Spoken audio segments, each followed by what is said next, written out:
എന്താണ് പ്രമാണത്ത് സംഭവിച്ചതെന്ന് നോക്കിയാൽ രാഷ്ട്രപതിയുമായി ഹെലികോപ്റ്റർ ആദ്യം നിലയ്ക്കലിൽ ഇറങ്ങാനായിരുന്നു നിശ്ചയിച്ചിരുന്നതെങ്കിലും മഴയെ തുടർന്നുള്ള പ്രതികൂല കാലാവസ്ഥ മൂലം ലാൻഡിംഗ് പ്രമാണം ഇൻഡോർ സ്റ്റേഡിയത്തിലേക്ക് മാറ്റി.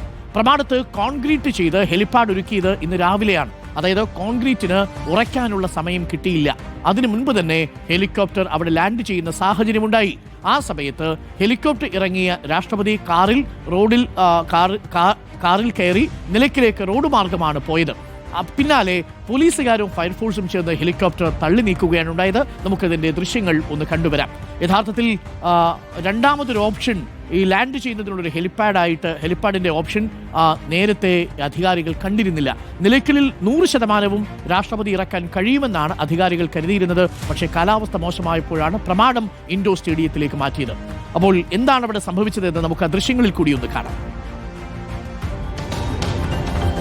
പോലീസും ഫയർഫോഴ്സും ചേർന്നാണ് ഈ ഹെലികോപ്റ്റർ അവിടെ നിന്നും തള്ളി മാറ്റുന്നത്. അതിന്റെ ദൃശ്യങ്ങളാണ് പ്രേക്ഷകർ കാണുന്നത്. ഏറെ പണിപ്പെട്ടാണ് ഹെലികോപ്റ്ററിനെ താഴെ ആ വീല് പുതഞ്ഞുപോയ കോൺക്രീറ്റിൽ നിന്ന് പുറത്തേക്കെടുത്ത് മുന്നിലേക്ക് തള്ളി മാറ്റാൻ സാധിച്ചത്. ഇനി പ്രമാണം ഇൻഡോർ സ്റ്റേഡിയത്തിന്റെ ഹെലിപാഡിൽ നിന്ന് ഞങ്ങളുടെ പ്രതിനിധി റഹീസ് റഷീദ് തയ്യാറാക്കിയ ഒരു റിപ്പോർട്ട് കൂടി നമുക്ക് കാണാം. എന്താണിന്ന് സംഭവിച്ചതെന്ന് റഹീസ് റഷീദിന്റെ റിപ്പോർട്ടിൽ വ്യക്തമായി പറയുന്നുണ്ട്. കാണാം. ഇതാണ് രാഷ്ട്രപതിയുടെ ഹെലികോപ്റ്റർ ലാൻഡ് ചെയ്ത അതിനുശേഷം കുറേ സമയമുണ്ടായിരുന്ന സ്ഥലം ഇവിടെയാണ്. ഇതിൽ എച്ച് നമ്മൾ കാണുന്നുണ്ടല്ലോ. ഈ എച്ചിനകത്ത് രാഷ്ട്രപതിയുടെ ഹെലികോപ്റ്റർ കിടന്നില്ല. അത് എച്ചിന് പുറത്തായിരുന്നു കിടന്നത്.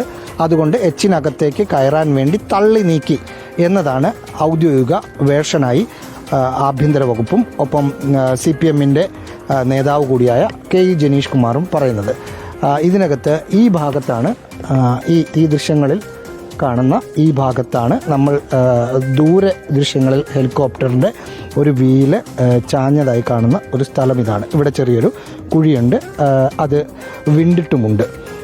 ഇതാണ് സുരക്ഷാ പ്രശ്നമായി കേന്ദ്ര ആഭ്യന്തര മന്ത്രാലയവും മറ്റും വിലയിരുത്തുന്ന ഒരു പ്രധാനപ്പെട്ട കാര്യവും. ഇതുപോലെ അപ്പുറത്തെ വശത്ത് ചെറിയ ചരിവുണ്ട്, പക്ഷെ അവിടെ ഒരു കുഴിയായിട്ട് കാണുന്നില്ല. ഇടതുവശത്ത് കുഴിയായിട്ട് കാണുന്നുണ്ട്. ഇതിൽ രാഷ്ട്രീയമായി സർക്കാരിനെ അനുകൂലിക്കുന്ന ആളുകൾ പറയുന്നത് പോലെ ഹെലികോപ്റ്ററിൻ്റെ വീല് താഴേക്ക് പോയിട്ടില്ല എന്ന് പറയുന്നത് സത്യമല്ല. ഹെലികോപ്റ്ററിൻ്റെ വീല് ചെറിയ അളവിൽ അത് പതിഞ്ഞിട്ടുണ്ട്. അതിൻ്റെ ടയറ് പതിഞ്ഞിട്ടുണ്ട്. ആ പതിഞ്ഞ സ്ഥലമാണ് നമ്മൾ നേരത്തെ കാണിച്ചതും.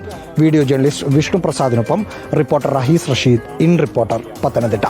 ഓക്കെ, കാര്യങ്ങൾ ഇപ്പോൾ പ്രേക്ഷകർക്ക് മനസ്സിലായല്ലോ. അവിടെ താഴ്ന്നിട്ടുണ്ട്, അവിടെ ചെറുതായിട്ട് കോൺക്രീറ്റ് ഒന്ന് താഴ്ന്നിട്ടുണ്ട് എന്നുള്ളത് ദൃശ്യങ്ങളിൽ വ്യക്തമാണ്. അതിൻ്റെ കാരണം ഇന്ന് പുലർച്ചെ കോൺക്രീറ്റ് ചെയ്താൽ ഇതേപോലെ ഹെലികോപ്റ്ററിൻ്റെ ഭാരമൊന്നും താങ്ങാൻ ആ കോൺക്രീറ്റിന് കഴിയില്ല.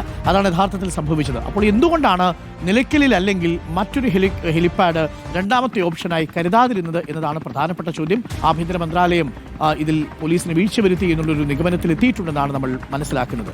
അപ്പോൾ സുരക്ഷാ വീഴ്ചയിൽ കേന്ദ്ര ആഭ്യന്തര മന്ത്രാലയം സംസ്ഥാനത്തോട് വിശദീകരണം തേടുമെന്നാണ് നമ്മൾ അറിയുന്നത്. ഹെലികോപ്റ്ററിന്റെ ടയർ ചെറിയ തോതിൽ താഴ്ന്നുവെന്ന് പത്തനംതിട്ട ജില്ലാ കളക്ടർ അറിയിക്കുകയും ചെയ്തിട്ടുണ്ട്. രാഷ്ട്രപതി ഹെലികോപ്റ്ററിൽ വന്നിറങ്ങിയതിൽ സുരക്ഷാ വീഴ്ചയില്ലെന്നും സുരക്ഷാ പ്രശ്നമുണ്ടെങ്കിൽ ഹെലികോപ്റ്റർ ടേക്ക് ഓഫ് ചെയ്യില്ലെന്നുമാണ് കളക്ടർ പ്രതികരിച്ചത്. നമുക്ക് കളക്ടറിന്റെ പ്രതികരണം കൂടി ഒന്ന് കേൾക്കാം. ഒരു വിധത്തിലുള്ള ആശയക്കുഴപ്പവും നമുക്ക് അതിനകത്ത് ഉണ്ടായിട്ടില്ല. സ്റ്റെബിലിറ്റിയുടെ യാതൊരു ഇഷ്യൂസും ഉണ്ടായിട്ടില്ല. ഇവിടെ ഉണ്ടായ ഒരു ചെറിയ വിഷയം എന്ന് പറയാൻ പറ്റില്ല. ഇവർ ലാൻഡ് ചെയ്ത് എച്ചിനെക്കാട്ടി കുറച്ചുകൂടെ പുറകോട്ടേക്കായിരുന്നു ലാൻഡ്. ടെയിൽ എൻ്റെ കുറച്ചേക്ക് പുറകോട്ട് വന്നു. ആ പുറകോട്ട് വന്നപ്പോൾ ഫ്രഷ് കോൺക്രീറ്റ് ആയതുകൊണ്ട് തന്നെ ഒരു ഡിപ്രഷൻ എന്ന് പോലും പറയാൻ പറ്റില്ല. 1/2 ഇഞ്ചിന്റെ ഭാഗത്ത് എന്തോ ചെറിയൊരു സിങ്കിങ് വന്നു എന്നുള്ളത് കാര്യം. അങ്ങനെ ഒരു ഇൻസ്റ്റെബിലിറ്റി ഉണ്ടായിരുന്നെങ്കിൽ തീർച്ചയായിട്ടും നിങ്ങൾക്ക് മനസ്സിലാക്കേണ്ട കാര്യം ഈ സെയിം ഹെലിപാഡിൽ നിന്ന് തന്നെ പിന്നെ ഒരിക്കലും ടേക്ക് ഓഫ് ഇല്ല മേഡത്തിന്. എന്നാൽ സുരക്ഷാ വീഴ്ച ഉണ്ടായിട്ടില്ലെന്നും സംഭവം നിസ്സാരമെന്നുമാണ് KU ജനീഷ് കുമാർ MLA പ്രതികരിച്ചത്. നമുക്ക് കാണാം ആ പ്രതികരണം. ഹെലിപാഡ് അതിൻ്റെ സെൻട്രലായിട്ട് എച്ച് മാർക്ക് ചെയ്തിട്ടുണ്ട്. ആ എച്ച് മാർക്ക് ചെയ്ത സ്ഥലത്തായിരുന്നു ഹെലികോപ്റ്റർ ലാൻഡ് ചെയ്യേണ്ടത്. ലാൻഡ് ചെയ്തപ്പോൾ അല്പം ബാക്കിലേക്കായി പോയി. ആ ബാക്കിലേക്കായി പോയപ്പോൾ ഇത് ഉയർത്തുന്ന ഘട്ടത്തിൽ ഫാൻ കറങ്ങി ബാക്ക് വശത്തെ ചെളിയും അതോടൊപ്പം തന്നെ പൊടിയും ഒക്കെ ഉയരാൻ സാധ്യതയുണ്ട്. അപ്പോൾ അതിൻ്റെ പൈലറ്റ് തന്നെ ആ സുരക്ഷാ ഉദ്യോഗസ്ഥരോട് പറഞ്ഞ് നമുക്ക് ഈ സെൻറ്ററിലേക്കൊന്ന് നീക്കി നിർത്തണം. അതാണ് അവിടെ ഉണ്ടായത്. കോൺക്രീറ്റ് ഇച്ചിരി താഴ്ന്നാൽ എന്താ പ്രശ്നം? ഇത് ഉയർത്തുന്നതിന് എന്തെങ്കിലും പ്രശ്നമുണ്ടോ? ഹെലികോപ്റ്റർ ഇനി കോൺക്രീറ്റ് അങ്ങ് താഴ്ന്നു എന്ന് വെക്കുക. ഈ ഹെലികോപ്റ്റർ മുകളിലോട്ടല്ലേ ഉയരുന്നത്. അങ്ങനെ ഒരു പ്രശ്നം ഉണ്ടായിട്ടില്ല. അത് ഉണ്ടായിട്ടുള്ള ഒരു തെറ്റായ വാർത്തയാണ്. സുരക്ഷാ വിഷയത്തിൽ സർക്കാരിന് പ്ലാൻ B ഇല്ലായിരുന്നെന്നാണ് ആന്റോ ആന്റണി MP പറഞ്ഞത്.